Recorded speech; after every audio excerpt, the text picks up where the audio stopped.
What's up everybody, we're back with another raid guide and today we're taking a look at Conclave of the Chosen. So I'll be going over all the mechanics, how they work and our overall strat for this fight. So this is a council style fight with 4 different bosses. 2 are active at any given time and you always start with Gonk and Paku. The 2 other Loas will join one by one as you defeat Gonk or Paku. But let's start off with the overall abilities shared across the encounter. There's quite a lot of them. So you have Loa's Pact. If 2 aspects are within 7 yards of each other, their damage dealt is increased by 75% and damage taken is reduced by 90%. And Loa's Wrath. Whenever an aspect dies, the other active aspects gains Loa's Wrath, increasing all damage done by 15%, which stacks, but it also heals them to full. So sadly, this means don't cleave. Unless you gain single target damage by doing it, so go Shadow Priest. On top of this, on a set timer, the Loas cast powerful abilities every 30 seconds at first, but it scales up when you kill a Loa. 1 dead, 20 sec, 2 dead, 15 sec, and 3 dead should still be 15 seconds. The Loa abilities are chosen from whatever aspects have been active or killed. And lastly, Cry of the Fallen. When an aspect dies, its Loa lets out a cry, dealing around 15k nature damage per half second for 6 seconds. So with that said, let's check out the Loa's different abilities a bit instead. First out is Gonk. He has Raptor form. Every now and then Gonk's aspect turns into a raptor, then casts Wild Maul. 4 sec channel, deals ticking physical damage every half sec, lasts for 4 seconds, 9-yard range and a 90-degree cone. And if you like a tall Dazar, we have Crawling Hex. Hexes a small number of players, making them unable to use abilities for 5 seconds. Also puts an 8-yard circle around them. After 5 seconds, the hex spreads to anyone within the circle. And Paku uses Hastening Winds. Attack speed is increased by 8% for every consecutive attack on the same target. Tank swap when the tank damage gets out of hand, around maybe 20-25 stacks or so, but it really depends on what your tank can handle. On top of this, there's Gift of the Wind. Increases haste by 45% and movement speed by 75% of all mobs that are currently up. It can be dispelled, but it can also be spell stealed, so go mages. And the third aspect, Kimball, uses Lacerating Claws, frontal cone-ish,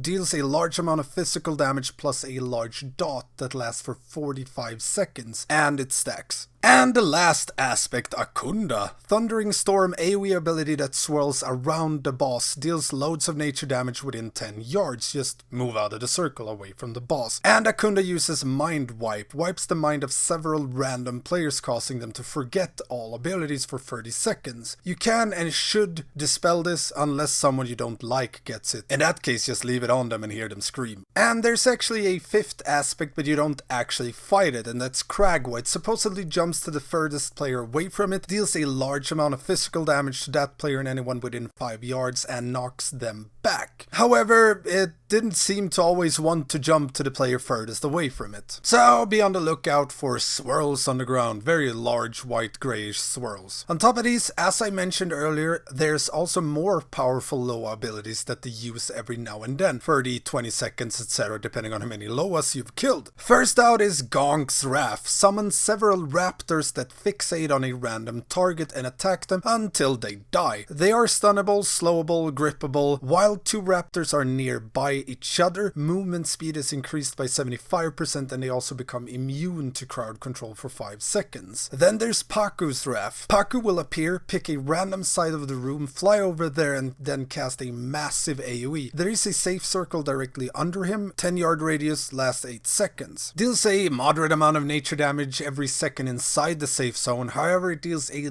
huge amount of nature damage outside the safe zone. Underboss is good, outside is bad. And Kimball's Wrath. Tiger Loa appears, leaps towards a random player, deals a large amount of physical damage in a 5-yard radius. Also causes bleeding wounds, a stacking dot that lasts forever. Jumps 3 times and players will get marked when the Loa appears, so don't be near other players if you're marked or more players will get the bleed. And lastly, Akunda's Wrath. Debuffs most of the players in your raid, putting an electrical circle around them. After 6 seconds, affected players explode for a moderate amount of nature damage to them summon anyone else in their circle. On top of this, it creates 5 static orb that radiates outwards, works exactly like the orb debuff on Gehun. So I hope you're not tired of dodging orbs, because there's more of them. If you get hit, you take a bit of damage and you get stunned for 2 seconds.